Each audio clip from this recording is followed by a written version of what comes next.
Salut à tous, c'est Luc. Bienvenue dans cet épisode d'Instinct de survie consacré à Mark Harrigan. Alors, ce soir, je vais vous faire une présentation de deck sur TTS. Et tout d'abord, je tiens à remercier déjà tous les contributeurs de la mode française de TTS qui permettent de jouer sur cette mode.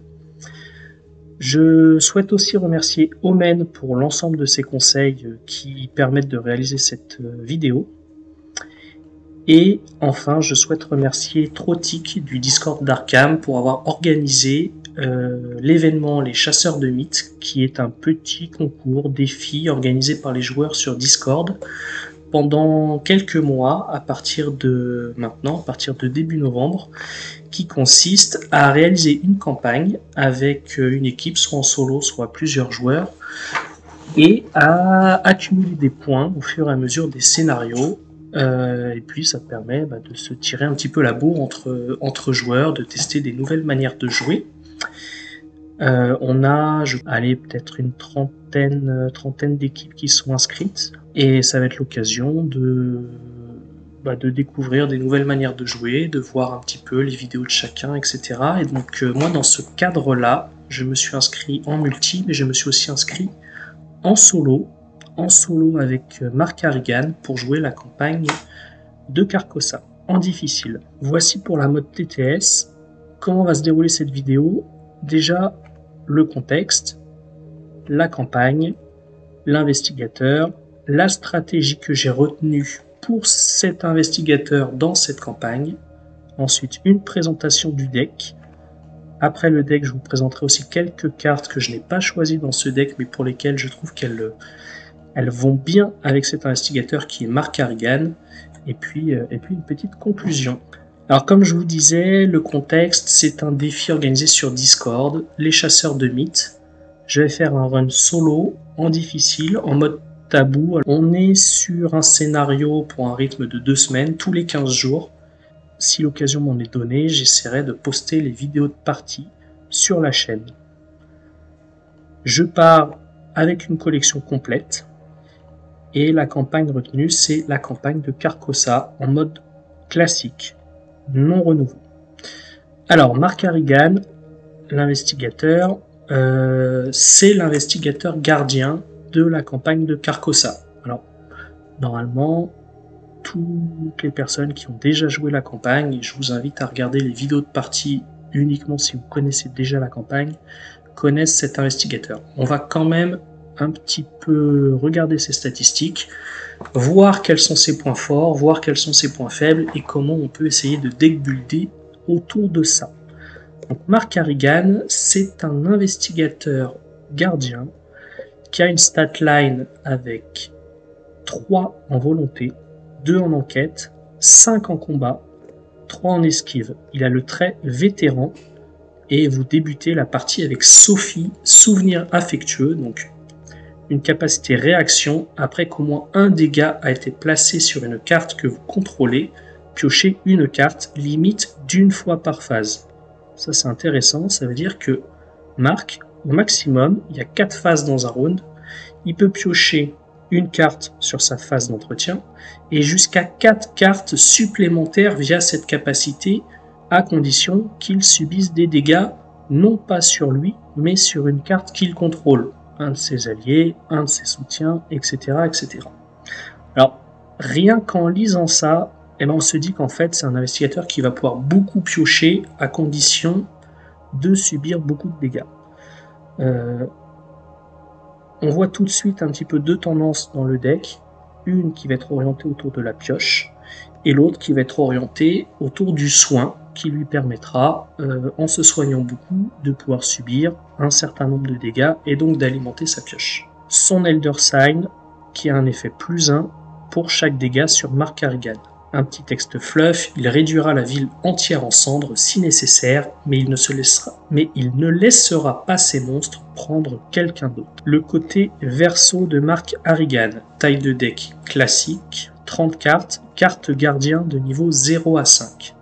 Carte neutre de niveau 0 à 5, et enfin c'est un investigateur qui peut prendre les cartes tactiques de niveau 0.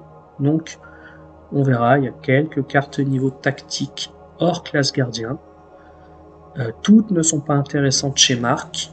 On va pas les lister toutes ici, mais on en verra quelques-unes qui sont récentes notamment, qui rentrent bien dans son deck. Exigence de deck ne compte pas dans la limite de taille de deck, effort de guerre, traumatisme de guerre, Sophie et une faiblesse de base au hasard. Donc en fait c'est un investigateur qui va avoir une carte signature dans son deck, une faiblesse signature dans son deck et une carte permanente dans sa zone de jeu. Alors Sophie, c'est un soutien de son côté souvenir affectueux qui a le trait objet et esprit. Sophie ne peut pas quitter le jeu. Et pour une action rapide, subissez un dégât direct. Vous gagnez plus 2 à votre valeur de compétence pour ce test de compétence.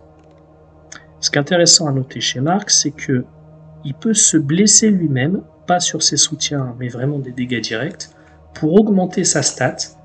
Et Sophie va comboter évidemment avec la capacité de Marc, qui consiste à subir des dégâts. L'investigateur, quand il subit des dégâts directs, il place des dégâts sur une carte qu'il contrôle, puisqu'il se contrôle lui-même, et donc ça va activer sa capacité de pioche. Attention, Sophie a un effet forcé. Si Marc Harrigan a au moins 5 dégâts sur lui, retournez Sophie. Donc en fait, Sophie va avoir deux côtés. Un côté positif, pour Marc, qui va lui permettre de subir des dégâts et de booster ses tests, mais s'il atteint 5 dégâts ou plus sur ses 9 points de vie, on retourne Sophie, et là, Sophie, tout était de ma faute, c'est une faiblesse qui a le trait objet et folie, qui ne peut toujours pas quitter le jeu, et vous perdez -1 à chacune de vos compétences. Forcé, si Marc Harrigan a 4 dégâts ou moins sur lui, retournez Sophie. Donc Sophie va alternativement passer de son côté positif à son côté négatif en fonction des dégâts qui sont sur Marc. Donc l'objectif de Marc finalement, on n'a pas regardé, il a 9 points de vie et 5 points de santé mentale. Attention, il subit un malus quand il a 5 dégâts sur lui. Et il a une santé mentale assez faible. D'où l'importance de soins. Soigner des horreurs pour éviter d'être vaincu par un traumatisme mental, et soigner des dégâts pour maintenir un nombre de dégâts sur Marc suffisamment faible pour garder Sophie toujours du bon côté. Alors sur un test final, on peut imaginer booster Sophie à fond, gagner une valeur de compétence énorme, retourner Sophie, avoir un -1, mais ne pas tuer Marc, et puis ça peut suffire à terminer le scénario. Ces autres cartes signatures, effort de guerre, c'est une compétence qui a 4 icônes de force, qui a le trait entraîné et le trait expert. Si ce test de compétence est réussi pendant une attaque, déplacez un dégât de Marc Harrigan vers l'ennemi attaqué. Alors cette carte elle est intéressante, déjà parce qu'elle a 4 icônes, donc on sent que Marc ça va quand même être un gros combattant, il a 5 de force, il a une compétence qui lui donne 4 icônes, il va s'auto-blesser avec Sophie pour booster ses tests, et puis avec cette compétence, il va pouvoir faire un dégât de plus à un ennemi, à condition qu'il en ait lui-même un sur lui, ce qui est quand même une condition très simple, et on va déplacer ce dégât vers l'ennemi, ce qui fait qu'en fait on va soigner Marc, et on va blesser l'ennemi d'autant plus. Texte fluff, la véritable guerre ne fait que commencer. Passons à sa faiblesse. Traîtrise, traumatisme de guerre, c'est une faiblesse qui a le trait défaut.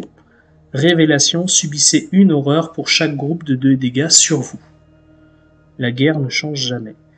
Donc, encore une fois, Marc va avoir des avantages à avoir des dégâts sur lui. Ça va lui permettre de piocher. Ça va lui permettre d'activer. En activant Sophie, il va se blesser, il va booster ses tests. Mais si on a trop de dégâts, on prend le risque de retourner Sophie du mauvais côté. Et on prend le risque, avec cette faiblesse, de subir des horreurs. Si on a 4 dégâts sur Marc, on a toujours Sophie du bon côté, mais on subit déjà 2 horreurs en effet révélation de cette faiblesse. 2 sur 5, ça peut aller très très vite pour Marc Harrigan. Donc, aujourd'hui, on a un pool de cartes qui est quand même extrêmement développé. On peut tourner les decks dans plein de directions, mais ce qu'on voit déjà tout de suite, c'est que Marc, déjà, c'est un gros combattant. C'est pas un gros enquêteur de base, il a 2 dans sa stat d'enquête, mais il va jouer énormément autour de la pioche, des dégâts et donc du soin. Alors, pour résumer ce qu'on vient de dire, les points forts de Marc. Premier point fort, un gardien, 5 de force. Premier point fort évident, le combat. Deuxième point fort, la santé physique. 9 points de santé physique, il y a quand même en retournant Sophie, même en ayant -1 à chacune de ses stats, eh ben, on va quand même Marc va rarement être vaincu par dégâts, parce qu'il a 9 points de santé. Autre point fort évident, la pioche. Dès qu'il va subir des dégâts, et on a une carte permanente, toujours dans sa zone de jeu, qui lui permet de s'auto-infliger des dégâts, il va piocher.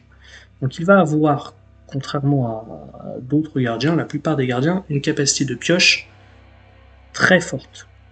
Et il est évidemment intéressant de jouer dessus.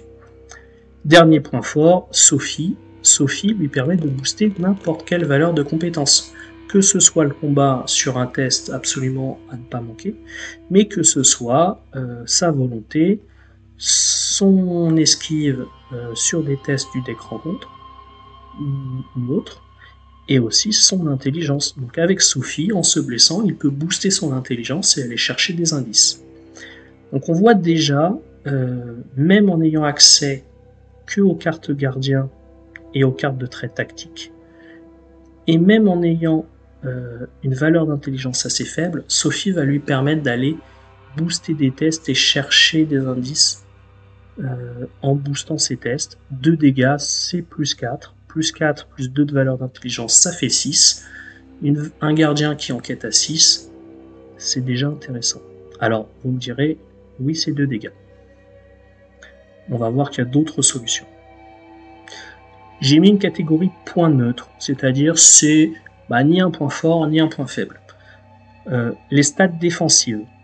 Les stats défensives, c'est ce qu'on appelle globalement la volonté et l'esquive, qui sont assez souvent les 2 compétences testées par les tests révélation du deck rencontre, qui infligent assez généralement, on pense au scénario de base du rassemblement, avec le reste pourrissant, un test de volonté qui inflige des horreurs, et son équivalent, dont j'ai oublié le nom, sur la partie dégâts, un test d'esquive qui inflige des dégâts. Donc Marc a une valeur de 3 en volonté, 3 en esquive, ce qui en fait une statistique tout à fait neutre. Donc il sera capable de se défendre face au deck rencontre, sans être ni très fort, ni très faible. L'autre point neutre que je mets, c'est le tempo. Alors le tempo, c'est quoi? C'est le fait de gagner des actions pour accélérer le passage des actes avant que les intrigues n'avancent. Alors ça peut être différentes choses. Ça peut être des déplacements gratuits. Donc ce qu'on voit, c'est que là, comme ça, intuitivement, Marc n'a pas de déplacement gratuit. Ça peut être des actions gratuites. Il y a d'autres investigateurs qui ont 4 actions, qui ont une action supplémentaire. Et puis ça peut être un gain de ressources. Marc, il va être complètement neutre là-dedans, c'est-à-dire qu'il a 3 actions de base, pas de gain de ressources particulier, et pas de déplacement gratuit. Alors, on pourrait dire que la pioche, c'est une accélération de tempo, effectivement. Ça peut être vu comme ça. Enfin, ces points faibles. Premier point faible, on en a parlé, l'enquête. 2 en enquête, même si on a Sophie, ça reste un gardien, ça reste un investigateur qui est taillé pour le combat, très très fort pour le combat, qui n'est pas forcément taillé pour l'enquête. Deuxième point faible, la santé mentale, 5 points de santé mentale, ça peut aller vite. Pour tous ceux qui ont commencé avec Roland Banks, qui ont été vaincus sur un reste pourrissant, ça peut aller très très vite. Et enfin, le dernier point faible, le pendant de son point fort, Sophie. Et bien Sophie, une fois qu'elle est retournée du mauvais côté, il perd -1 à chacune de ses compétences. Donc c'est un investigateur qui de base aura 2, 1, 4, 2. Alors, pour du solo, ça peut être compliqué parce qu'on a besoin de toutes les compétences. Pour du multi, peut-être un petit peu moins, parce que pour du multi, assez spontanément, Marc, on va l'orienter dédié combat. Et je ne vais pas vous présenter ici un deck full combat. Il y a des decks surpuissants de Marc Harrigan qui sont dédiés au combat, qui n'iront jamais chercher un indice, mais par contre qui s'occuperont de tous les ennemis de la map à 3 voire à 4 joueurs. Alors, la stratégie que j'ai voulu adopter dans ce deck pour cette campagne. Et encore une fois, c'est un deck qui a été conçu pour passer un run solo en difficile sur la campagne de Carcosa. Mon objectif va être de m'appuyer sur ses points forts, évidemment, de renforcer ses points forts, de consolider plutôt ses points neutres, c'est-à-dire de pouvoir passer quelques thèses, de pouvoir accélérer un petit peu le tempo, mais ça va pas être vraiment le cœur du deck. Et puis de compenser ses points faibles. Bon, pas de surprise, j'en ai déjà parlé, le soin. Le soin, c'est une caractéristique prioritaire pour Marc Harrigan.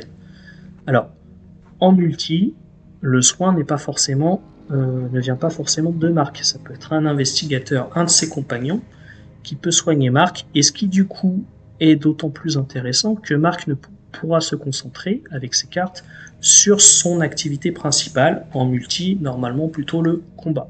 L'autre point fort sur lequel je veux axer fortement, c'est la pioche. C'est un investigateur qui a une capacité de pioche assez phénoménale. Plus vite il va cycler son deck, il va faire tourner son deck. Alors oui, il va subir une horreur à chaque fois qu'il va vider son deck. Mais comme on va lui mettre une forte capacité de soin, c'est pas très grave. Par contre, de pouvoir aller piocher 2, 3, 4, même jusqu'à 5, alors en solo ça sera compliqué d'aller piocher jusqu'à 5 cartes par round, mais en multi, si on veut vraiment jouer à fond, la pose de dégâts, le soin de dégâts, le déplacement de dégâts, etc., Marc c'est un investigateur qui a une capacité de pioche phénoménale. Pour du solo, déjà, de subir des dégâts avec Sophie, de soigner à chaque round, de piocher 2 à 3 cartes par round, ça va être très très fort, parce que la pioche, ça va lui permettre de sortir son deck très vite, de dérouler son deck, d'avoir toujours une main plutôt pleine, d'avoir toujours les cartes en main à attribuer à tel ou tel test de compétence, et donc finalement d'avoir un maximum de solutions possibles. Alors oui, la pioche, ça fait piocher les faiblesses. C'est évident. Sa faiblesse signature, bon, on a vu, elle inflige des dégâts, elle inflige des horreurs, pardon. S'il a beaucoup de dégâts, vu qu'on va soigner beaucoup, ben, il n'aura pas beaucoup de dégâts. Et puis, au pire, si on inflige une ou deux horreurs, on a toujours une capacité de soin pour s'en débarrasser. Alors, le combat sur un Marc solo, on va pas mettre grand chose en combat parce que c'est un investigateur qui naturellement est très fort en combat. En solo, il y a beaucoup moins d'ennemis qu'en duo, les boss sont beaucoup moins forts, encore, et je parle même pas du trio.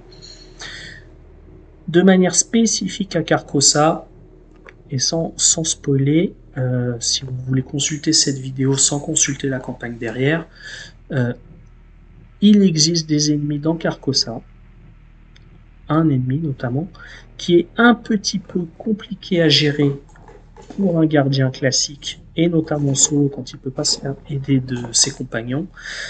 C'est un ennemi qui ne peut être géré que par un sort ou par une arme de type relique. Sinon, il faut trouver d'autres manières de gérer cet ennemi, de l'esquive, autre chose. Je ne vais pas aller plus loin dans le spoil. Donc, dans ce deck, Marc va plutôt utiliser relique et ou sort pour pouvoir gérer cet ennemi de manière à le taper de manière assez classique en utilisant sa force et pas en utilisant de moyens détournés. Les indices. Alors les indices, ça va être quelque chose d'assez important sur du solo parce que personne ne va pouvoir l'aider à passer les actes, il va falloir que lui-même aille trouver les indices. Quand on pense à une partie solo, notamment avec un gardien, assez naturellement, on pense à la lampe torche qui permet de réduire la difficulté des lieux. Et puis on se dit, un Marc Harrigan avec une compétence de 2 une lampe torche qui réduit de 2 et Sophie qui peut donner un boost, bah, on prend un lieu de valeur occulte à 3, la lampe torche le passe à 1, un petit coup de Sophie, il monte sa capa à 4, il est déjà 4 contre 1, il est à plus 3. On voit que la lampe torche est une solution intéressante. On a de plus en plus de solutions, et notamment en gardien, et pas que en gardien, mais dans des cartes qui vont rentrer chez Marc, on a de plus en plus de solutions pour trouver des indices sans test. Et en fait, je vais essayer dans cette campagne, alors, pas de ne faire aucun test d'intelligence. Il peut arriver, si j'ai des icônes intéressantes, si j'ai une opportunité d'activer Sophie, d'aller chercher des indices en faisant un test, mais je vais au maximum utiliser des cartes qu'on appelle testless, et qui ont un intérêt, c'est que ça permet de ne pas piocher dans le chaos bag, ça me permet de ne pas attribuer de compétences, donc ça évite l'échec sur des pions qui sont un petit peu forts, des -4, des -5, des jetons symboles qui peuvent avoir des effets négatifs à la révélation, pas uniquement à l'échec. Ça va permettre de garder des compétences pour d'autres types de tests, notamment le deck rencontre, et en fait, assez souvent, plus on monte en difficulté, plus on essaye de rentrer des cartes qui permettent de réussir des choses, réussir des combats, réussir des attaques, réussir des esquives, prendre des indices sans test. Là où quand on joue en facile, quand on joue en standard, souvent passer son test à +2, éventuellement à +3, suffit dans 75-80% des cas. Le deck rencontre, alors de manière assez simpliste, ce qui va être compliqué pour Marc, et si vous connaissez le jeu, normalement vous avez déjà vu les decks rencontres de la boîte de base, ce qui va être compliqué pour Marc, ça va être plusieurs cartes en particulier qu'on va aussi retrouver dans Carcosa, qui sont dans la boîte de base, qui sont liées à des tests de volonté. La première, c'est le reste pourrissant, qui inflige jusqu'à 3 horreurs en cas d'échec. Et le deuxième, c'est la carte paralysée par la peur, qui fait que certaines actions, notamment le déplacement et le combat, vont lui coûter plus d'actions et donc lui faire perdre du tempo, et c'est une carte qui se défausse avec un test de volonté. Pour ce qui est des cartes potentiellement qui vont infliger des dégâts via des tests d'esquive, on va pas booster grand chose, il faut toujours faire des choix, on a bien que 30 cartes. Donc en fait, ce deck rencontre, je vais essayer de le gérer avec des icônes de volonté, pas mal d'icônes de volonté. Et puis en fait, Sophie, comme il est fort naturellement en combat, qu'on va pas avoir beaucoup d'ennemis, qu'on va pas avoir des gros boss, que les indices, je vais les chercher sans test. En fait, Sophie, elle va surtout me servir pour les tests incontournables du deck rencontre sur lesquels je ne vais vraiment pas vouloir échouer, parce que si j'échoue, l'effet est soit trop pénalisant, soit je risque de prendre trop d'horreur, de mourir, etc., etc. Donc le deck rencontre, plutôt icône de volonté, et Sophie. Le tempo, alors ça va être plutôt la dernière composante du deck, c'est une fois qu'on a rentré ces cartes, qu'est-ce qui va nous manquer un petit peu. Je vais pas rentrer grand chose en tempo dans ce deck, je vais rentrer quelques cartes essentiellement pour avoir du gain de ressources et du déplacement, et notamment si vous connaissez Carcosa, vous savez qu'il y a un ennemi qui revient régulièrement, souvent dans un lieu un petit peu lointain, on a souvent des interactions avec cet ennemi, et de pouvoir gagner du déplacement rapide parce qu'il est généré dans un lieu qui n'est pas le nôtre, mais dans un lieu qui est un petit peu loin, pourra être intéressant. Enfin, un de ses points faibles, la santé mentale, donc 5 points de santé mentale, je vais le gérer via 2 composantes. La première, alors j'en ai déjà parlé, c'est le soin.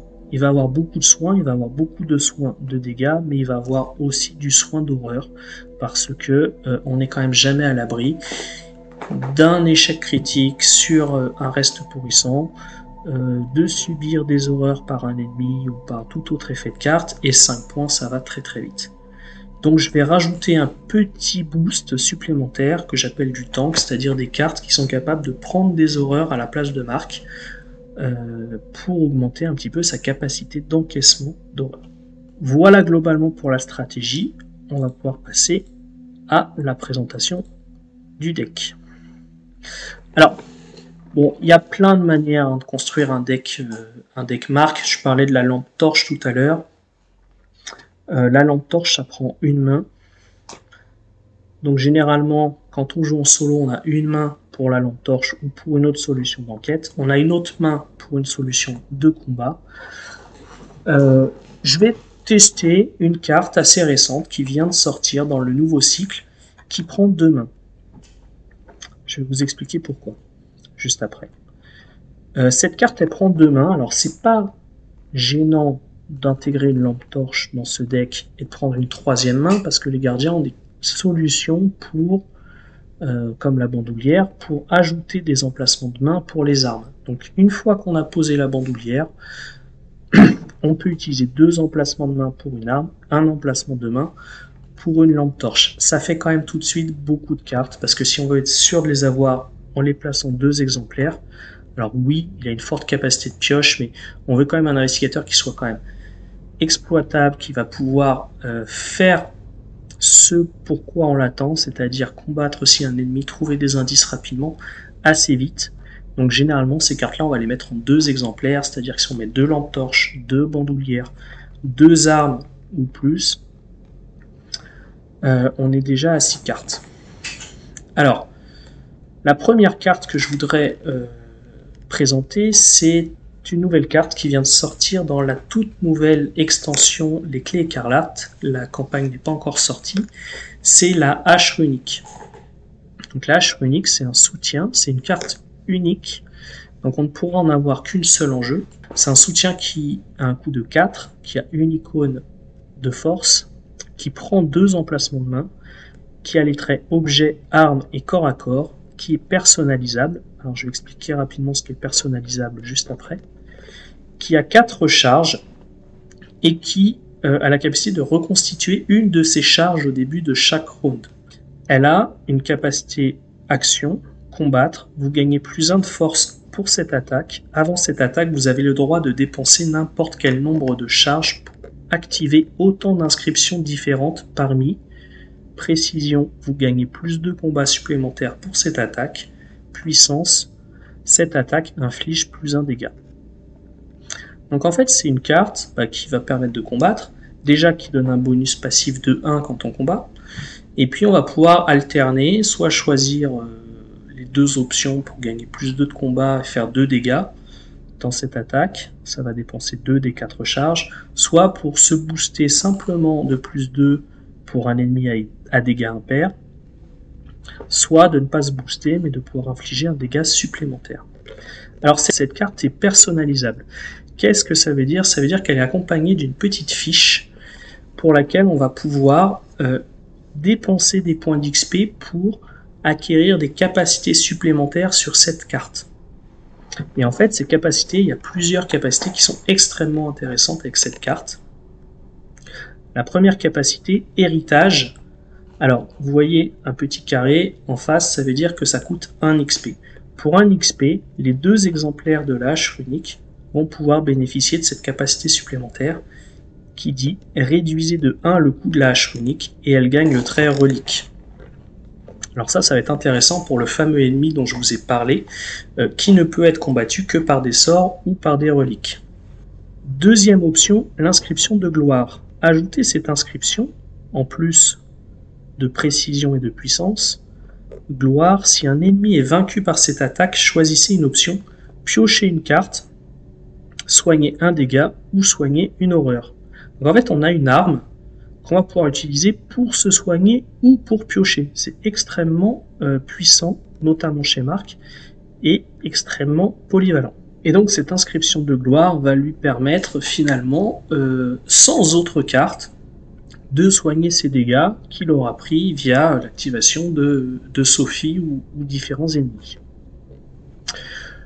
Une autre inscription pour 1 XP qui est aussi très intéressante, c'est la suivante. Inscription des anciens. En cas de réussite de cette attaque avec une différence supérieure ou égale à la valeur occulte de votre lieu, découvrez un indice dans votre lieu.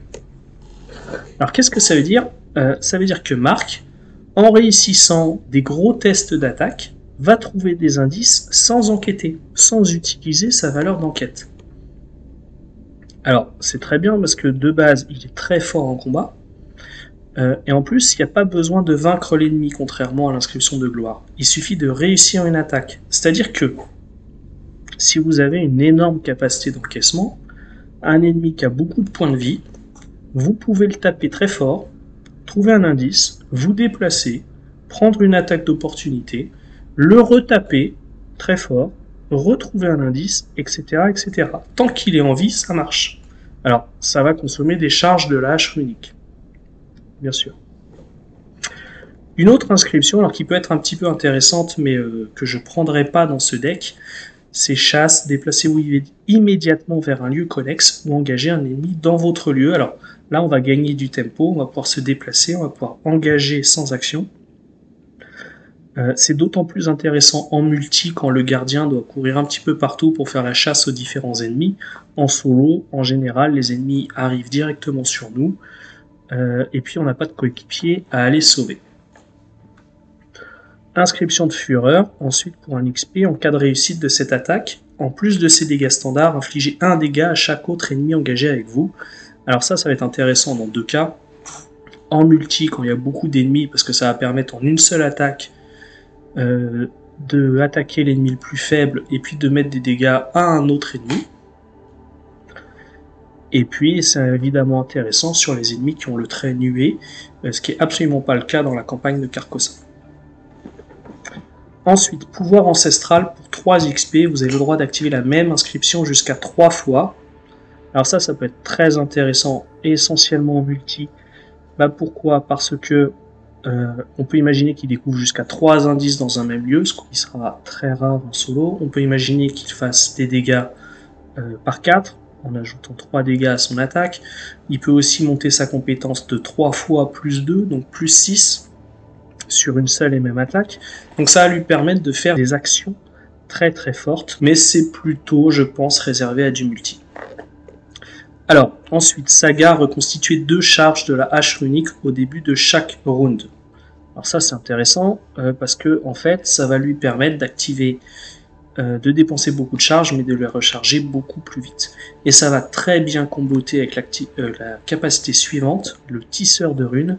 Pour chaque charge dépensée, vous avez le droit d'activer jusqu'à 2 inscriptions différentes. Donc, on peut imaginer que Marc fasse plus un dégât et trouve un indice sur la même attaque, ou se soigne et se donne plus 2 sur un ennemi à un seul point de vie. Donc, sur cette hache runique, on est limité à 10 points d'amélioration. Ça va être une des 2 cartes clés de mon deck, pour laquelle je vais choisir déjà 10 points. Héritage pour taper les ennemis qui demandent le trait relique, gloire pour pouvoir se soigner, ça fait 2, 3 avec l'inscription des anciens pour trouver des indices sans test, ensuite tisseur de runes, j'en ajoute 4, ça monte à 7, pour chaque charge dépensée avoir le droit d'activer jusqu'à 2 inscriptions différentes, c'est-à-dire taper un ennemi, trouver un indice, ou taper un ennemi et se soigner pour une seule charge.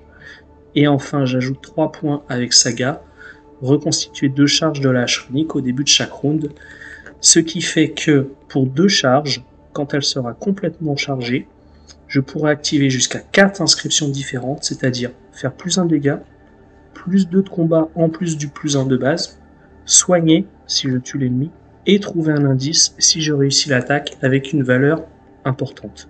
Tout ça pour 2 charges qui vont se reconstituer toutes seules au début du round suivant. La deuxième carte clé de ce deck, c'est bien évidemment le miroir sacré. Alors si vous connaissez les cartes de soins et que vous avez une collection importante, normalement le miroir sacré c'est un peu le chouchou des cartes de soins. C'est une carte qu'on a limite de 1 par deck, qui coûte 2, qui a une icône de volonté, qui prend le trait accessoire, et en fait qui ne va pas soigner elle-même, mais qui va permettre d'ajouter à son deck 3 cartes, les mélodies apaisantes, qui pour une action vont pouvoir soigner 2 dégâts ou 2 horreurs, ou n'importe quelle combinaison des deux, parmi les investigateurs et ou les soutiens alliés dans votre lieu.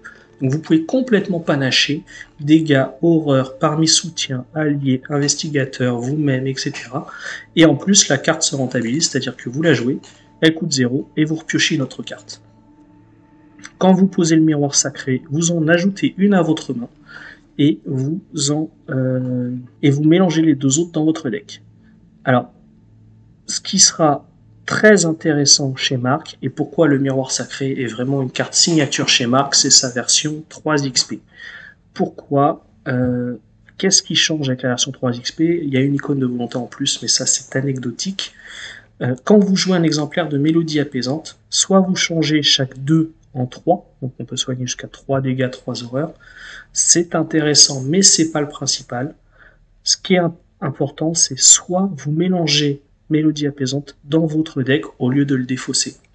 Et ça, c'est extrêmement intéressant dans un deck qui pioche beaucoup, c'est-à-dire que vous allez cycler les mélodies apaisantes extrêmement souvent, et donc vous allez avoir une capacité de soin très très puissante, puisqu'en fait, une fois que votre deck est un petit peu réduit, les mélodies apaisantes vont revenir extrêmement souvent. Voilà pour les deux cartes clés soutien. Ces deux cartes ont le trait objet. Je vais ajouter deux autres cartes, enfin une carte en 2 exemplaires qui est la lame enchantée. Je vais aller un petit peu plus vite dans la présentation.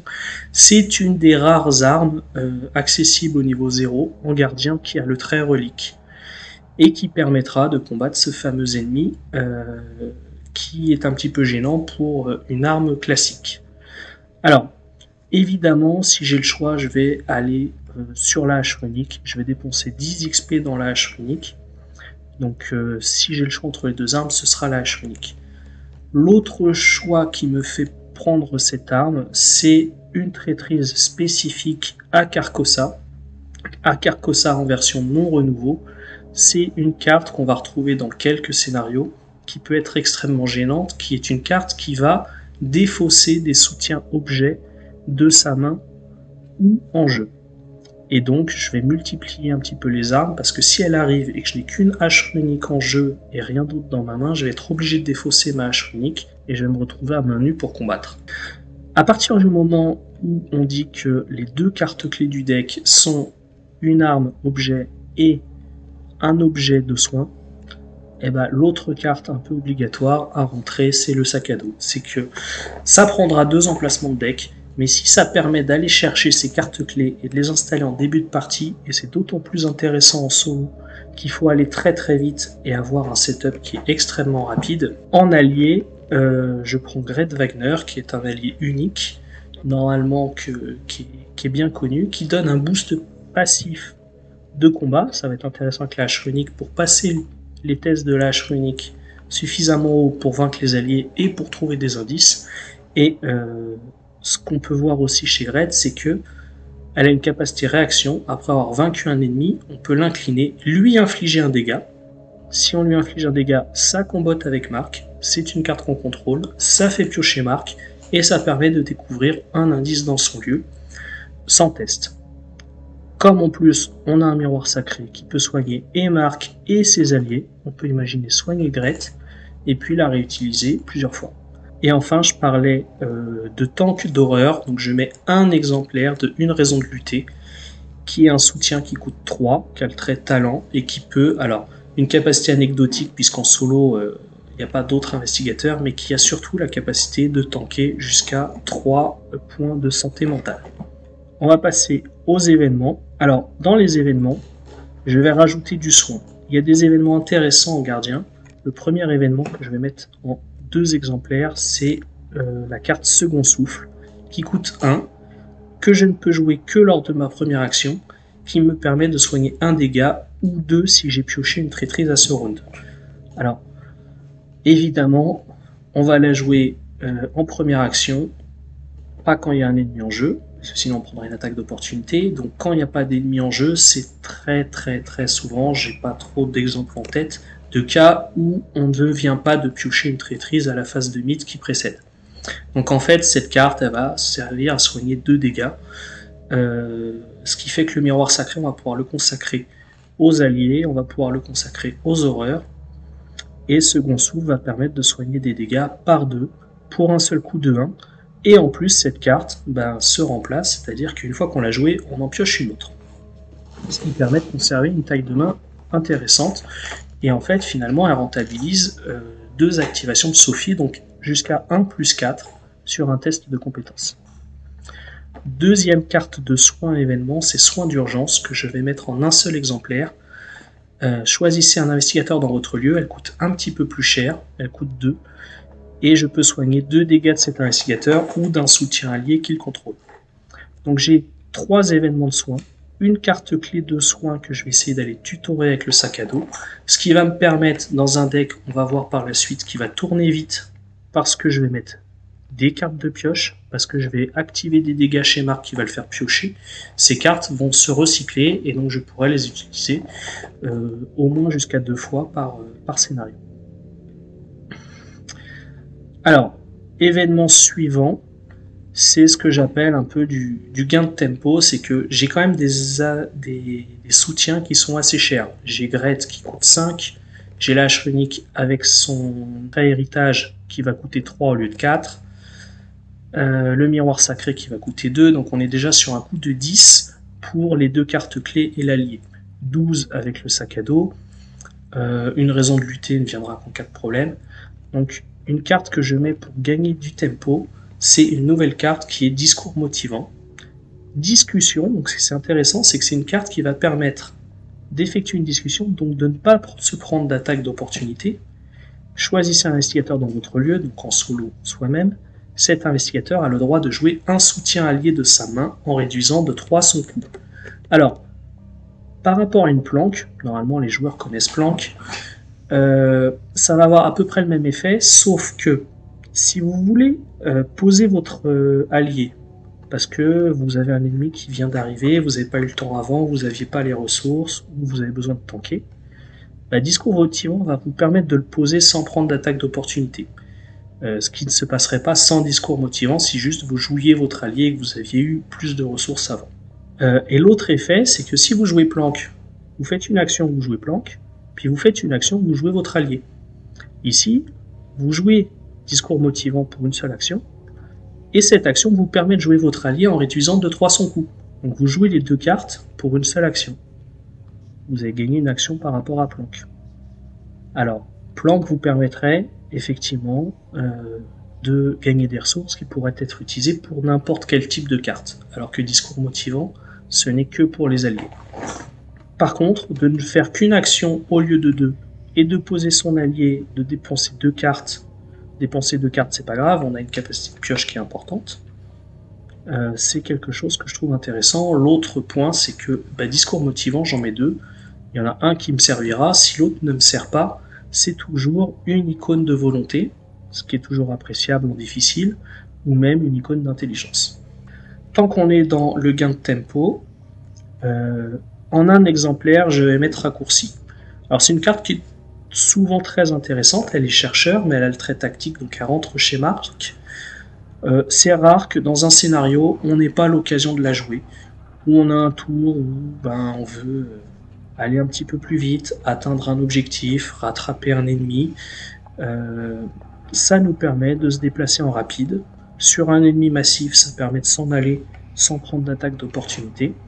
Alors en multi, c'est toujours intéressant parce que le nombre de cas où cette carte est intéressante, la probabilité qu'elle arrive est d'autant plus forte qu'il y a de joueurs, mais même en solo, et notamment sur Carcosa, où on va trouver un ennemi notamment qui va être généré souvent assez loin, c'est une carte qui va nous permettre de se rapprocher de cet ennemi un petit peu sans dépenser d'action.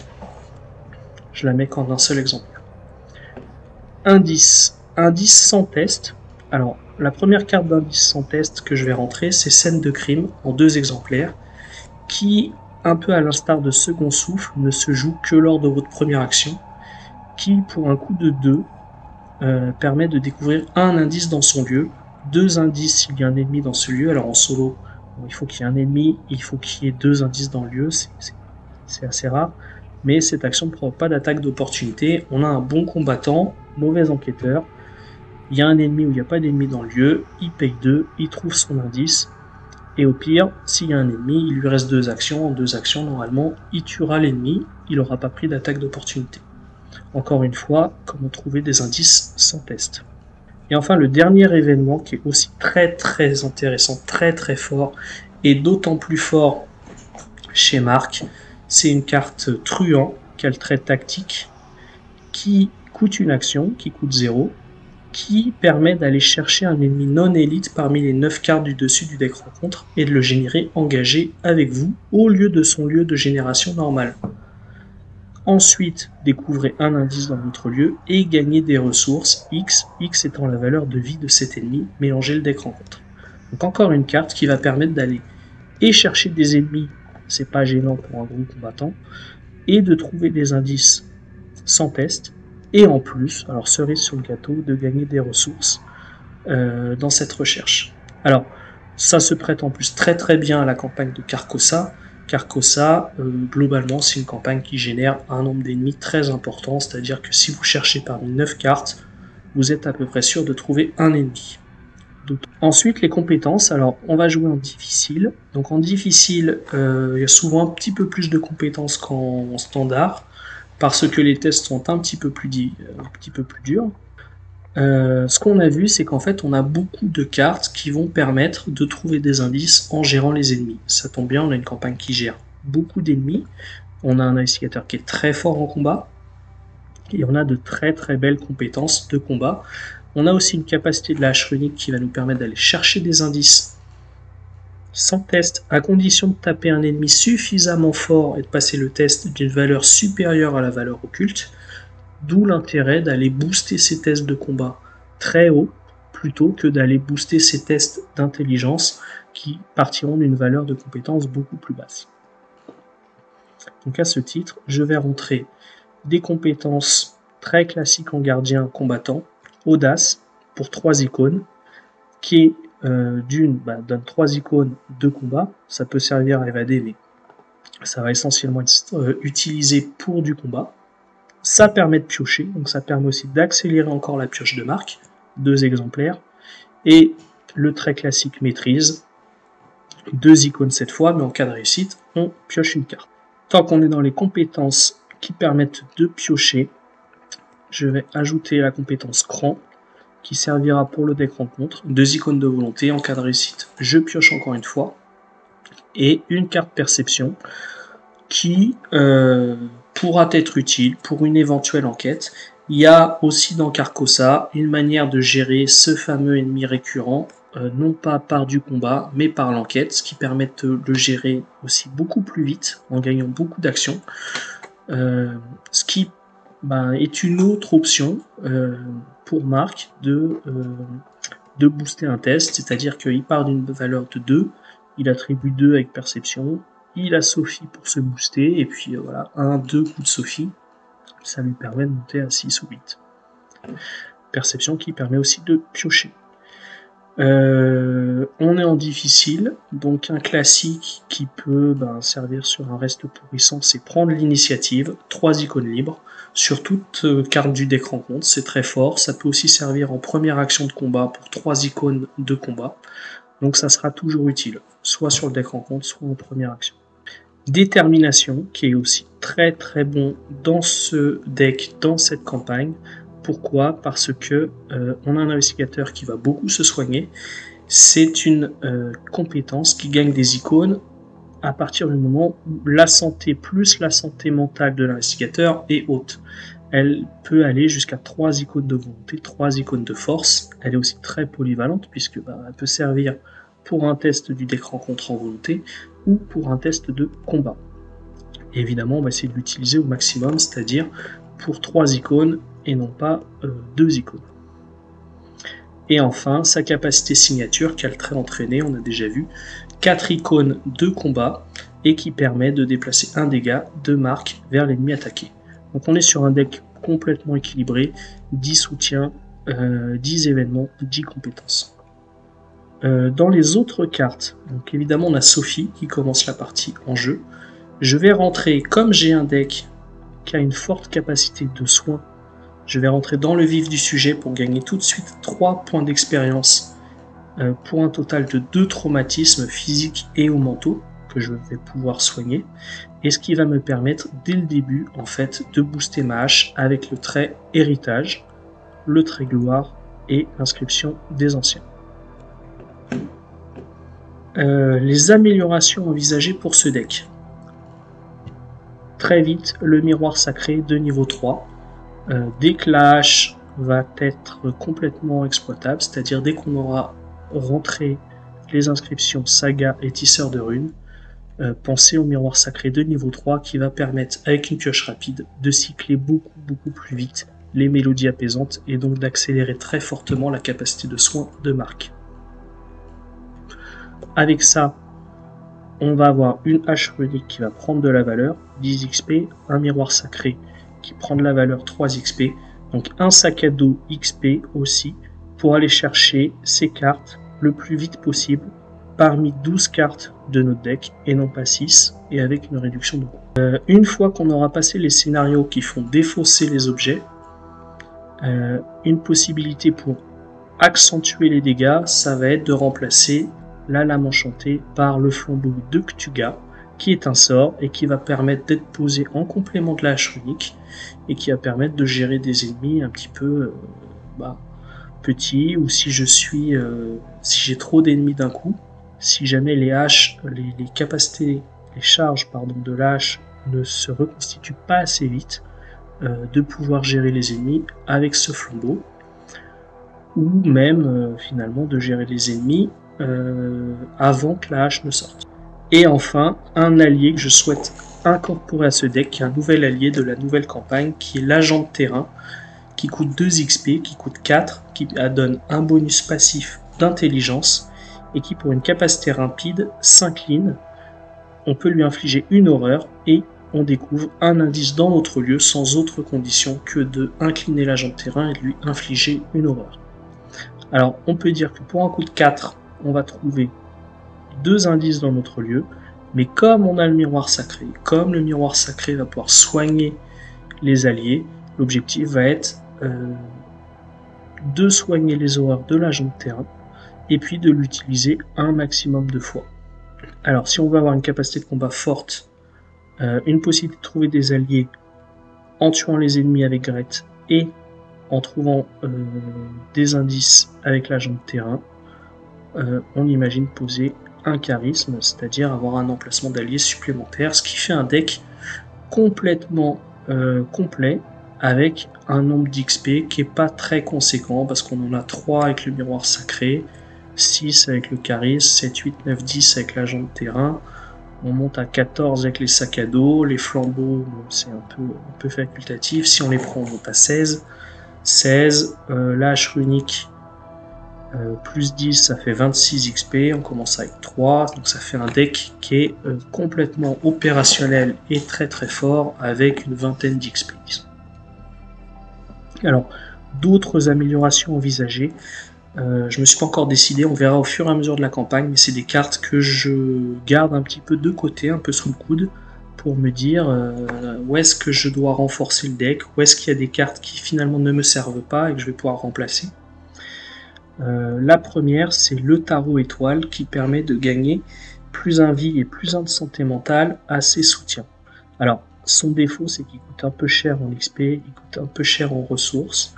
L'avantage que je vois pour lui, c'est pour l'agent de terrain de la passer à 3 d'horreur, ce qui permettra d'aller stacker jusqu'à 2 horreurs sur l'agent de terrain avant d'aller la soigner. Alors, le miroir sacré peut soigner les dégâts et les horreurs un par un, donc on peut imaginer un de l'agent de terrain et un dégât de marque, mais supposons que les mélodies apaisantes ne soient pas présentées haut, etc. Je n'ai pas envie de tuer l'agent de terrain qui a déjà une horreur, et ben le fait de la passer avec 3 de santé mentale plutôt que 2, ça me permettra d'aller chercher encore un deuxième indice avant de la soigner complètement pour aller en rechercher 2, etc. À voir si c'est nécessaire. Une autre carte, alors c'est 2 versions de la même carte, sur la piste c'est un événement qui coûte soit 1 XP soit 3 XP, qui permet de choisir un ennemi dans n'importe quel lieu autre que le nôtre, soit on se déplace 2 fois en direction de cet ennemi, donc gain de tempo, soit on découvre un indice dans n'importe quel lieu vide sur le chemin le plus court entre nous et l'ennemi choisi. Donc en général, c'est plutôt pour du multi, parce que des ennemis qui sont pas dans notre lieu, c'est plutôt en multi, mais ça se prête bien à Carcosa avec ce fameux ennemi qui va régulièrement arriver sur la map et arriver dans un lieu éloigné de nous. Donc je vais pouvoir soit me rapprocher de lui rapidement, soit encore une fois trouver des indices sans test. Et sa version 3XP, choisissez un ennemi, dans n'importe quel lieu autre que le vôtre, déplacez-vous 2 fois en direction de cet ennemi et découvrez un indice dans chaque lieu dans lequel vous entrez via cet effet. C'est-à-dire que si cet ennemi est à 2 lieux de moi, pour une action, pour une ressource, je fais 2 déplacements et je trouve 2 indices. Aucun test. Une seule action. Et je sais que j'ai un ennemi qui va régulièrement arriver un petit peu long. Enfin, une autre carte que je trouve très intéressante chez Marc, alors qui se rentre pas en début de campagne, qui va quand même comboter très bien avec Sophie, c'est Girish Kadakia. Alors en solo, il peut se voir assigner des dégâts et horreurs infligés aux autres investigateurs dans notre lieu. En solo, c'est pas utile, mais surtout lors d'un test de compétences effectué par un investigateur dans son lieu, soi-même, on peut incliner Girish. Cet investigateur gagne plus de compétences sur ce test, et si ce test est réussi, on va pouvoir soigner un dégât ou une horreur de Girish. Donc il va à la fois remplacer un peu Sophie, permettre de booster ses tests, et en plus se soigner si les tests de compétences sont réussis. Donc supposez que vous avez Girish qui a un dégât, déjà il a un dégât sur lui, donc Marc a pioché. Vous inclinez Sophie, vous donnez plus 2, vous inclinez Girish, vous donnez plus 4. Vous, avec Sophie, vous prenez un dégât sur Marc, vous piochez encore une carte. Avec ce plus 4, vous réussissez le test. Vous soignez le dégât de Girish. C'est un transfert de dégâts quelque part et pour un gain de plus 4 au test de compétences. C'est extrêmement intéressant. Et enfin, dernière carte, ce sera la faiblesse du deck. Alors, c'est assez différent des campagnes classiques, c'est-à-dire que dans ce défi organisé sur Discord, chaque joueur a le choix de prendre une des 3 faiblesses de la campagne. Donc on va avoir le choix entre la chose qui vous suit, qui est un ennemi récursif, qui quand il est vaincu va être mélangé dans le deck de son détenteur, tracer le signe qui est une faiblesse pacte folie, qui va faire défausser des cartes, parce que quand on va la piocher juste avant de vérifier sa limite de main, elle va limiter sa taille de main de 8 à 3, ce qui fait que pour un investigateur tel que Marc, qui aura souvent une main pleine parce que une grosse capacité de pioche, c'est une faiblesse qui va le faire beaucoup défausser. Et la 3e faiblesse autorisée, c'est trop zélé. C'est une faiblesse assez compliquée puisque en fait quand on la pioche, on pioche la carte du dessus du deck rencontre et cette carte gagne renfort. On la pioche souvent en phase d'entretien et donc en fait on enchaîne 3 cartes du deck rencontre, 2 avec trop zélé, puis la phase de mid juste derrière, ce qui peut être très très compliqué à passer, notamment en solo.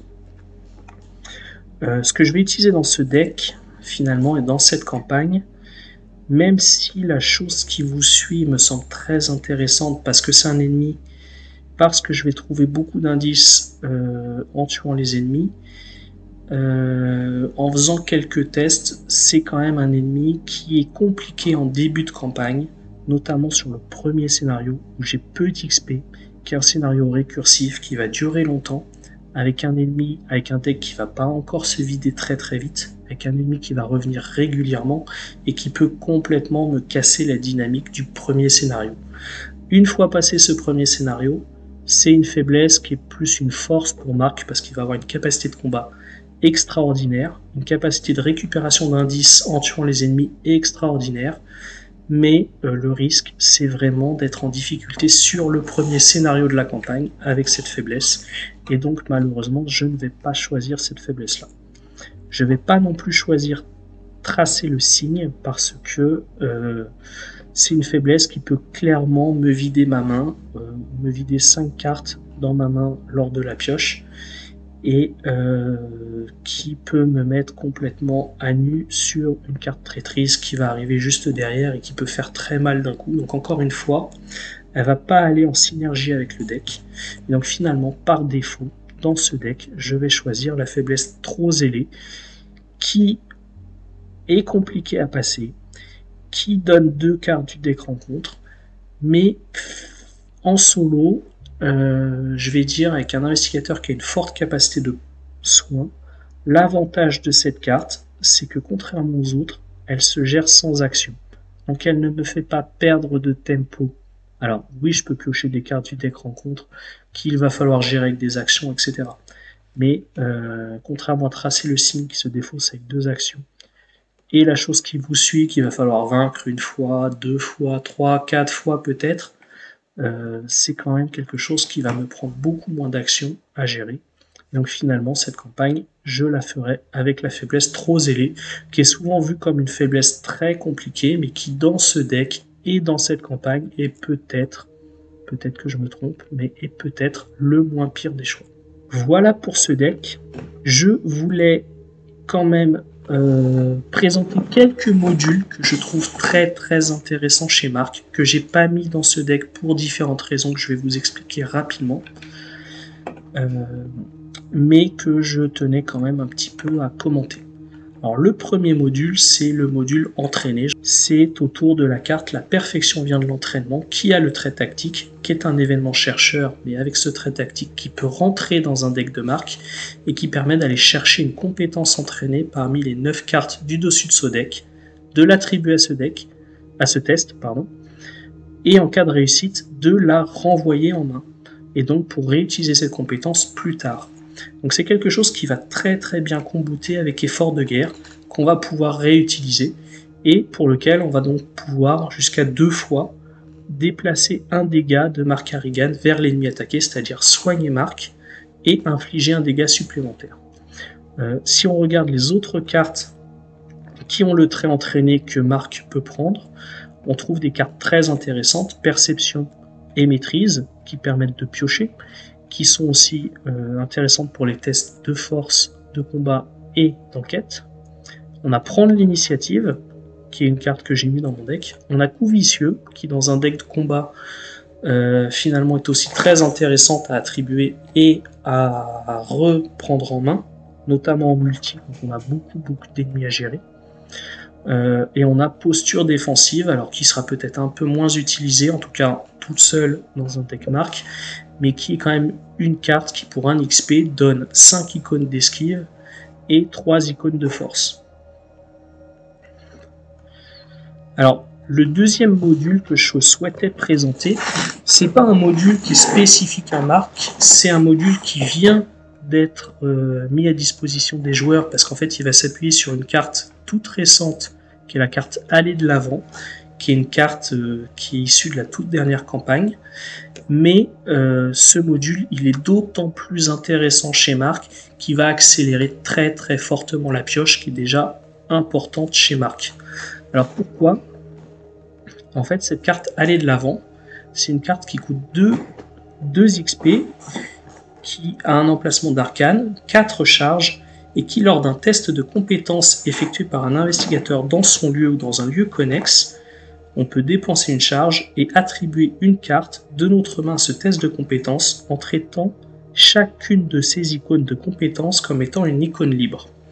Qu'est-ce que ça veut dire ? Ça veut dire qu'en fait, si vous la mettez avec les 4 compétences de base de la boîte de base qui sont maîtrise, cran, perception et dextérité, elle vous transforme toutes ces cartes en double icône libre, donc vous pouvez les utiliser pour n'importe quel test de compétences, mais elles ont la particularité toutes, en cas de réussite, de piocher. Ça veut dire que vous avez 8 cartes dans votre deck de compétences sur des tests, pas forcément ceux qui sont inscrits sur la carte, pas forcément des tests de volonté pour cran, pas forcément des tests d'esquive pour dextérité, mais qui vont pouvoir vous faire piocher énormément, en plus de la capacité de Marc, en plus de la phase d'entretien.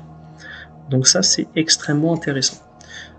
En plus, on a vu tout à l'heure que Marc pouvait rentrer le flambeau de Cthugha, c'est-à-dire que si vous avez 2 exemplaires d'Aller de l'Avant et un flambeau, vous pouvez poser le flambeau quand un exemplaire d'Aller de l'Avant est vide, et avec ça vous envoyez renvoyer votre carte aller de l'avant vide, sans charge, dans votre défausse. Et avec cette capacité de pioche et de cyclage de deck qui est extrêmement rapide, vous allez pouvoir la récupérer très très vite. Et la reposer ensuite sur l'autre exemplaire d'aller de l'avant qui lui-même est vide, qui va lui-même aller dans votre défausse, etc., etc. Et donc vous allez cycler aussi vos compétences maîtrise, cran, perception, dextérité. Et à partir de là, vous allez gagner des icônes de compétences libres pour un nombre énorme de tests. En plus de ces 4 compétences de base, il y a d'autres compétences qui sont extrêmement intéressantes avec aller de l'avant. Vous avez détermination que j'ai présenté tout à l'heure qui a jusqu'à 3 icônes de volonté, 3 icônes de force. Avec aller de l'avant, ça devient une carte qui a 6 icônes libres pour n'importe quel test, même un test d'esquive, même un test d'enquête. Ça c'est extrêmement intéressant, une carte qui a 6 icônes. Autre carte très intéressante chez Marc, c'est présence motivante. On a parlé de l'agent de terrain, on a parlé de Girish, on a parlé de Gret Wagner. Tout ça c'est des soutiens. On peut aussi mentionner le chien de garde. C'est des soutiens alliés qui vont s'incliner et qui vont prendre des dégâts ou des horreurs. Présence motivante, c'est une compétence. Si ce test de compétence est réussi, on redresse le soutien allié dans notre lieu et on le soigne de 1 dégât ou de 1 horreur. Donc on va pouvoir réutiliser, par exemple vous prenez l'agent de terrain, vous lui infligez 1 horreur, vous l'inclinez, vous prenez un indice, vous faites un test de combat ou peu importe, vous attribuez présence motivante, vous réussissez le test, vous redressez l'agent de terrain, vous lui soignez son horreur, vous pouvez lui remettre 1 horreur et vous pouvez retrouver un deuxième indice. Et là où cette carte est intéressante avec aller de l'avant, c'est qu'elle a 3 icônes dépareillées. Volonté, enquête, force. Avec aller de l'avant, ça devient une carte qui a 3 icônes libres. Et ça devient tout de suite beaucoup plus simple de réussir le test. Et ça peut encore une fois être n'importe quel test. Enfin, l'autre carte, la dernière carte qui est très intéressante avec aller de l'avant, c'est posture défensive. Posture défensive, c'est une carte qui va gagner un nombre d'icônes de force égal à l'esquive du personnage et un nombre d'icônes d'esquive égal à sa force. Pour Marc, c'est 5 et 3. Mais avec aller de l'avant, ça sera une carte qui va avoir 8 icônes libres, qui va pouvoir donner plus 8 à n'importe quel test. Et ça, c'est aussi très intéressant. Donc là, avec toutes ces cartes de compétences et aller de l'avant, vous allez pouvoir cycler à la fois votre deck très très vite et à monter à des niveaux de stats dans vos tests très très hauts. Alors, juste un mot pour ces modules me plaisent énormément, c'est plutôt des modules que je vais réserver à du multi. Aussi bien le module entraîné, parce qu'il y a beaucoup de compétences de combat, et en fait finalement dans du solo, Marc va être tellement fort en combat qu'il va pas avoir besoin de recycler, de réutiliser ses cartes comme coup vicieux, comme effort de guerre, comme maîtrise. Donc c'est pour ça que j'ai pas rentré la perfection de l'entraînement, mais ça marche très très bien avec toutes les cartes de combat dans un deck multi. Ça pourrait rentrer avec perception dans un deck solo, hein, si j'avais choisi de faire des enquêtes avec des perceptions en double, etc., etc. Enfin, encore que perception, on peut pas l'attribuer 2 fois à un même test, mais avec des perceptions et puis Sophie. Ce module d'icônes libres, pareil, c'est quelque chose que je vois d'extrêmement puissant en multi. En solo, je lui mettrais juste un tout petit bémol, c'est qu'il faut 4 XP pour pouvoir le jouer. C'est-à-dire que le premier scénario de la partie, vous n'allez pas pouvoir le jouer.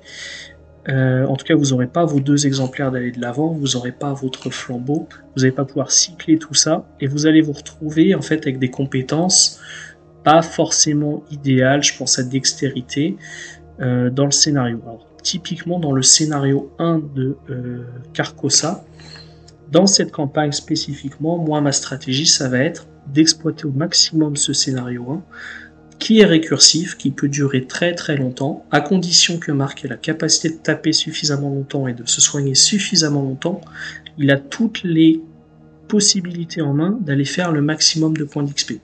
Et mon objectif dans ce défi, ça va être justement de profiter de la force de frappe de Marc pour ce premier scénar et même pour le deuxième scénario où il va y avoir beaucoup d'ennemis pour essayer de faire un maximum de points pour prendre de l'avance, pour prendre des XP et ensuite pour avoir plutôt une suite de campagne plus tranquille. Si par contre vous avez une équipe qui est très forte et un investigateur qui, comme Marc, qui a moins besoin d'être optimisé sur le scénario 1, c'est quelque chose qui peut être tout à fait envisageable dans une partie multi, très certainement aussi en solo. Je pense qu'en standard c'est extrêmement fort, en difficile, en expert, ça peut très bien être utilisé en expert quand on voit des cartes avec 6 icônes, 8 icônes, etc. Bon, c'est un choix que j'ai fait, je le testerai dans un autre deck. Encore une fois, c'est très fort. Ça rentre dans chaque gardien, mais cette carte allée de l'avant avec ses 4 compétences de base, moi je trouve que c'est particulièrement idéal pour Marc avec sa capacité de pioche. Encore que pour un autre gardien, ça lui permettra aussi de piocher, d'accélérer sa pioche pour un gardien qui lui, pour lequel ça ne sera pas un point fort. Alors, autre module que je trouve extrêmement intéressant, je vais l'appeler le module jonglage vitalité. Il va en fait être basé sur le fait de pouvoir jongler les dégâts et les horreurs entre Marc et son allié Girish. Donc il va se baser sur, d'une part, Girish, que j'ai déjà présenté tout à l'heure, qui va pouvoir se soigner, qui va pouvoir augmenter sa valeur de compétence, et 2 cartes qu'on connaît bien, qui ne sont pas toujours utilisées, en tout cas qui vont rarement ensemble dans le même deck, qui sont la pipe et l'analgésique. Alors pourquoi? Prenez la pipe. Vous l'avez en jeu, vous dépensez une provision, vous inclinez la pipe, vous subissez un dégât, vous l'infligez à Girish, vous soignez une horreur de Marc. Donc Marc va pouvoir, comme ça, tanker ses horreurs, puisqu'il va pouvoir les soigner. Girish va avoir un dégât sur lui, ce dégât sur lui va permettre à Marc de piocher. Ensuite, sur un test de compétence, vous allez incliner Girish, vous allez vous donner un +2. Et si vous réussissez ce test, vous allez soigner le dégât de Girish. Donc vous avez soigné Marc de ses horreurs, vous avez pioché, vous avez profité d'un boost de Girish, et vous avez soigné le dégât de Girish. Avec analgésique, ça marche à peu près pareil, sauf que cette fois, vous allez incliner l'analgésique, vous allez subir une horreur que vous allez assigner à Girish, vous allez soigner un dégât de Marc, dégât direct que Marc se sera lui-même auto-infligé avec Sophie. Donc en fait, ça commence avec Sophie, vous infligez un dégât, vous avez un +2, vous piochez, vous inclinez analgésique, vous soignez ce dégât, vous mettez une horreur sur Girish, vous inclinez Girish, vous donnez un +2 à un test de compétence avec Girish, et s'il est passé, vous soignez l'horreur de Girish. Et là, vous combotez et Girish et Sophie. Alors, c'est un module à 3 cartes, et puis qui va marcher très bien avec d'autres cartes. C'est-à-dire que si vous avez 2 exemplaires de pipe, 2 exemplaires d'analgésique dans votre deck, vous avez déjà 4 objets qui ne prennent pas d'emplacement. Prenez à ça, ajoutez à ça des lampes torches, ajoutez à ça des armes, ajoutez à ça des sacs à dos, ajoutez à ça tout un tas d'objets. Là, il devient extrêmement intéressant de rentrer bien équipé, qui est un soutien permanent, forcé, qui permet, lors de son premier tour, de jouer n'importe quel nombre de soutiens objets de sa main, en réduisant de 1 le coût de chacun. Et ce qui est extrêmement intéressant avec bien équipé, c'est que ça combote avec le sac à dos. C'est-à-dire que vous avez le sac à dos en main de départ, vous n'avez pas d'autres objets, vous posez le sac à dos, vous réduisez son coût, vous allez chercher des objets, vous les mettez sous le sac à dos, et vous pouvez les jouer instantanément avec bien équipé. Dans ce module, vous le combotez avec pipe, avec analgésique, vous jouez pipe et analgésique, tous les exemplaires que vous avez en main, ou dans vos sacs à dos, ou que vous allez trouver avec les sacs à dos que vous posez, gratuitement, puisque vous réduisez le coût de 1, et sans action. Tout ça pour 3 actions de moins, mais à partir du moment où vous posez 2 objets, vous avez 2 actions de pause, 2 réductions de coût, donc des 2 objets dans votre main de départ, bien équipés et rentables. L'autre carte qui va très bien comboter avec pipe, analgésique et Girish, c'est la planque 3 XP. non pas par son effet ressource, mais par son effet provision. Pourquoi? Parce qu'en fait, cette planque 3xp va permettre de remettre des provisions sur la pipe et sur l'analgésique, jusqu'à 4 pions provisions. Et vous pouvez imaginer que si vous combotez cette partie-là avec une forte pioche, alors une forte pioche liée à Sophie, liée à Guirish, éventuellement avec le module pioche d'aller de l'avant et les compétences de base, vous allez cycler votre deck très très vite, vous allez récupérer votre planque 3xp très très vite, vous allez soigner les horreurs de fin de cyclage de deck, et vous allez pouvoir remettre des pions provisions ad vitam aeternam sur la pipe et l'analgésique pour continuer la manip. Enfin, deux compétences intéressantes qui vont avec Guirish, c'est encore une fois présence motivante. Pourquoi? Parce que Guirish, il prend des horreurs, il s'incline, il prend des horreurs ou des dégâts, il s'incline, il donne un bonus à un test de compétence. Si ce test de compétence est réussi, il se soigne. Avec présence motivante, on va pouvoir redresser Guirish, on va pouvoir le soigner encore une fois, et on va pouvoir le réutiliser. Donc Guirish ayant une capacité de tank de 3 et 3, on peut imaginer un Guirish qui est bien amoché, qui va se soigner une fois, une deuxième fois avec présence motivante, se redresser et se soigner une troisième fois dans le même round. Enfin, dans un deck plutôt multi, un événement cette fois, qui va permettre de redresser un soutien qu'on contrôle et qui va donner une action supplémentaire. Donc là, cette fois, si vous avez un deck multi, orienté combat, marque avec Guirish, vous allez utiliser Guirish pour augmenter vos stats de combat. Et avec Galvanisé, vous allez pouvoir redresser Guirish, le réutiliser une nouvelle fois, le soigner une nouvelle fois, et en plus gagner une action supplémentaire pour combattre.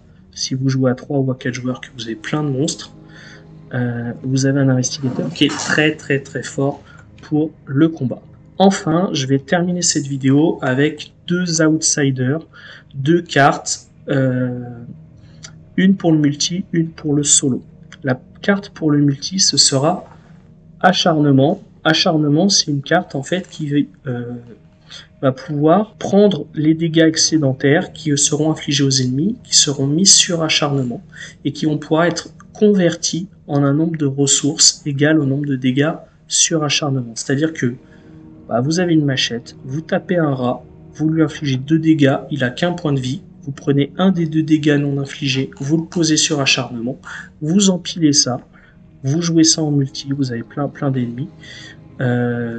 Au bout de quelques dégâts, vous défaussez acharnement et vous gagnez un nombre de ressources qui va vous permettre d'aller poser un allié, qui va vous permettre d'aller poser un lance-flamme, qui va vous permettre d'aller poser une carte un peu chère, comme Guirish par exemple, qui coûte 4, et qui va permettre de faire tourner un petit peu l'économie de deck de marque. Enfin, une carte que j'ai beaucoup hésité à utiliser dans cette campagne, solo, c'est la carte Interroger, qui est une action de discussion qui permet de choisir un ennemi humanoïde, et des ennemis humanoïdes, il y en a énormément, il y en a aussi beaucoup dans Carcosa, et qui permet d'effectuer un test de force de 3, ce qui est assez simple pour Marc. Augmenter la difficulté de ce test de plus X, X étant la valeur de dégâts de l'ennemi choisi. En cas de réussite, découvrez un indice dans votre lieu et un indice dans n'importe quel autre lieu. Donc pour un coup de 2 et une action, on peut aller trouver jusqu'à 2 indices, un dans chaque lieu différent, c'est-à-dire que ça peut permettre de vider 2 lieux en solo sur un seul test de force qui est une formalité pour Marc parce qu'il commence avec 5 de base et vous prenez sa carte signature, vous prenez tout un tas de compétences de force, c'est quelque chose qui va être très très facile pour lui, qui permet non pas, contrairement à la stratégie que j'ai choisie, de trouver des indices sans test, mais là de trouver des indices avec des tests de force et non pas des tests d'intelligence. Voilà pour Marc, voilà pour mon deck solo, j'espère qu'il va bien tourner sur la campagne de Carcosa. J'ai essayé de vous présenter aussi diverses options possibles avec le nouveau pool de cartes, beaucoup de cartes qui sont assez récentes, comme Aller de l'Avant, comme Guirish, comme l'agent de terrain, pour des idées en multi, pour des idées aussi en solo, et j'espère que ça vous aura donné envie de jouer Marc Harrigan prochainement. Si vous avez aimé cette vidéo, n'hésitez pas à liker, n'hésitez pas à commenter, Tous les retours sont bons à prendre, qu'ils soient positifs ou négatifs, ça m'aidera fortement à m'améliorer. Merci à tous et bonne soirée.